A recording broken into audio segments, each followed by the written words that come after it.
ఈరోజు కుమారి పూజలో భాగంగా అమ్మవారిని 4 సంవత్సరాల వయస్సులో ఉండేటువంటి బాలికగా పూజించాలి.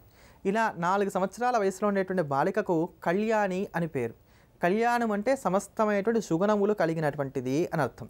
అటువంటి ఆ కళ్యాణి స్వరూపంగా ఈరోజు అమ్మవారిని పూజించినట్లయితే ఎవరైతే విద్యార్థులు ఉన్నారో ప్రధానంగా వీరికి విద్యలో మంచి రాణింపు కలుగుతుంది. అలానే పీహెచ్డీ లాంటి విద్యలు చేయడానికి కానీ పదే ఆటంకాలు కలుగుతున్నటువంటి వారు ఎవరైతే ఉన్నారో వారికి ఇందులో చక్కటి విజయం లభిస్తుంది. పనుల్లో చక్కటి విజయాన్ని సాధించుకోవడానికి, స్థిరమైనటువంటి ఉద్యోగాలు లభింపజేసుకోవడానికి కూడా ఈరోజు చేసేటువంటి 4 సంవత్సరాల వయసులో ఉండేటువంటి కళ్యాణి స్వరూపంగా అమ్మవారిని ఆరాధన చేసేటువంటి పూజ ఏదైతే ఉందో ఇది భవ్యంగా ఉపయోగపడుతుంది. అదే ప్రకారంగా మనం ప్రతిరోజు కూడా ఎటువంటి విత్తనాలతో మనం ఏ పరిహారాలు పాటించుకున్నట్లయితే మనకు ఉండేటువంటి ఇబ్బందుల్లోంచి మనం బయటపడవచ్చో తెలుసుకుంటున్నాం కదా. ఆ క్రమంలో నేటి రోజున కుజదోషం వలన మనకి ఇబ్బందులు కలుగుతున్నాయి. ప్రధానంగా ఈ కుజదోషం అంటే ఎక్కడ ఖర్చుల విషయంలో వచ్చేటువంటి కుజదోషం వల్ల ఇబ్బందులు కలుగుతున్నాయి అనుకున్న పక్షంలో మనకి జాజికాయలు ఏ ప్రకారంగా ఉపకరిస్తాయో తెలుసుకుందాం. జాజికాయలు అనేవి మనకి అందరికీ కూడా అన్ని చోట్ల కూడా లభించేటువంటివి. జాజి చెట్టుకి ఇవే విత్తనాలుగా కూడా వ్యవహరింపబడుతూ ఉంటాయి. ఇంచుమించుగా సుగంధ ద్రవ్యాలు అమ్మే ప్రతి చోట కూడా ఈ జాజికాయలు లభిస్తాయి. వీటిని ఒక 8 జాజికాయలుగా తీసుకొచ్చుకొని ఏదైనా సరే ఒక మంగళవారం ఉన్నటువంటి రోజున మనం మన దగ్గర అట్టి పెట్టుకోవడం ప్రారంభం చేయాలి. ఈ బొడ్డుకి పై భాగాల్లో ఉండేటువంటి ప్రాంతాల్లో ఎక్కడైనా సరే మన వెంట ఉండే విధంగా జాగ్రత్త తీసుకుంటూ ఉండాలి. అంటే ఒకవేళ జేబు ఉంటుంది కదా, షర్ట్ జేబు ఉంటుంది కదా, దాంట్లో ఒక 8 జాజికాయలు వేసేసుకొని ఉండాలి. ఇలా ఎప్పుడు ప్రతిరోజు కూడా ప్రతినిత్యం కూడా ఈ జాజికాయలు వెంట తీసుకువెళ్తూ వచ్చినట్లయితే ఈ కుజుడి వల్ల వచ్చేటువంటి ఇబ్బందులు ఏవైతున్నాయో ఇవన్నీ కూడా తగ్గి క్రమేపీ మనకి వృధాగా అవుతున్నటువంటి ఖర్చులు ఏవైతున్నాయో వీటన్నిటిలో నుంచి కూడా మనం బయటపడగలుగుతాం. ఇంతేగాక పొదుపును కూడా మనం అవలంబించగలుగుతాం. ఒకవేళ ఇలా చేయడానికి మాకు కుదరదండి, రోజు కూడా మేము జేబులో ఒక 8 కాయలు వేసుకుని తిరగాలంటే మాకు అవ్వదు అనుకున్న పక్షంలో ఇంట్లో పడుకునేటువంటి చోట తల వైపుగా కొంచెం పైభాగానికి సుబ్రహ్మణ్యేశ్వర స్వామి వారి ఒక పటాన్ని అట్టి పెట్టుకొని ఆ స్వామివారి పాదాల దగ్గర ఈ 8 జాజికాయల్ని ఉంచండి. రోజు అదే ప్రాంతంలో పడుకుంటుండండి. అంటే మీ తల వైపుకు పడుకునేటప్పుడు స్వామివారి ఒక ఫోటో, సుబ్రహ్మణ్యేశ్వర స్వామి వారి ఒక ఫోటో పైన గోడ దగ్గర ఉండాలి. ఆయన పాదాల దగ్గరగా కానీ లేకపోతే మీ తల వైపుగా కానీ 8 జాజికాయలు ఉండాలి. ఇలా జాగ్రత్త తీసుకుంటూ వచ్చినా కూడా ఇంతే ఫలితాన్ని మనం పొందగలుగుతాం. అంత అద్భుతంగా మనకు ఉపకరించేటువంటి పరిహారం ఈ పరిహారం. ఇటువంటి మరిన్ని అద్భుతమైనటువంటి పరిహారాలు తెలుసుకోబోయే ముందుగా ఈరోజు ఆంజనేయ స్వామి వారి యొక్క అనుగ్రహాన్ని అందించేటువంటి ఆంజనేయ దండకాన్ని శ్రవణం చేద్దాం.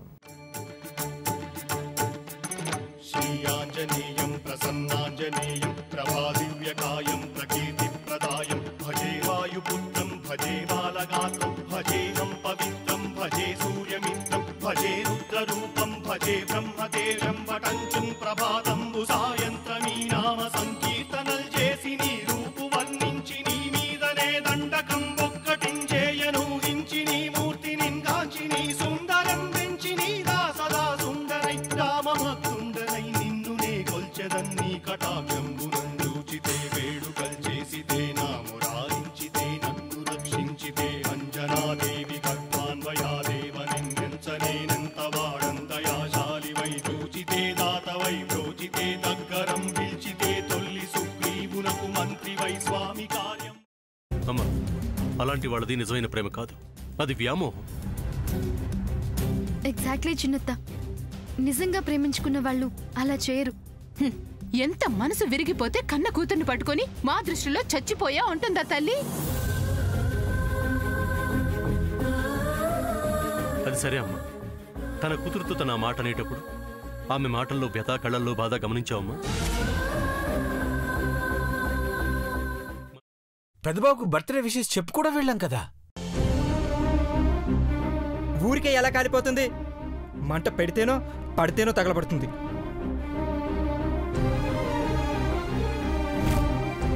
కరెక్ట్ చిన్నబాబు, నీకొచ్చినట్టే నాకు డౌట్ వచ్చింది.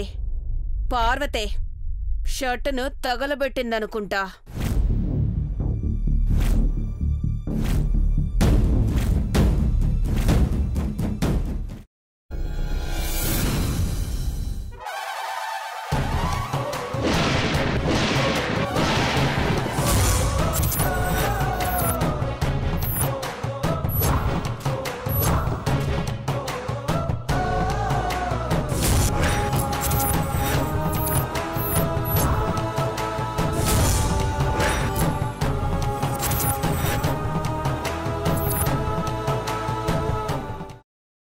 తర్వాత పొట్టు తీసేసి చాప్ చేసి పక్కన పెట్టుకోవాలి. ఒక ప్యాన్లో కొద్దిగా నూనె వేడి చేసి అందులో ఆవాలు, మినప్పప్పు, శనగపప్పు, కరివేపాకు, సన్నగా తరిగి పెట్టుకున్న ఉల్లిపాయలు వేసుకుని 1 నిమిషం పాటు వేయించుకోవాలి. ఆ తర్వాత కాల్చి కట్ చేసి పెట్టుకున్న వంకాయని కూడా అందులో వేసుకుని బాగా మిక్స్ చేసి బౌల్లోకి ట్రాన్స్ఫర్ చేసుకుని అందులో తగినంత చిక్కటి పెరుగు లేదా పల్చటి పెరుగు వేసుకుని మిక్స్ చేసి అన్నంతో కానివ్వండి, చపాతీతో కానివ్వండి సర్వ్ చేసినా చాలా బాగుంటుంది.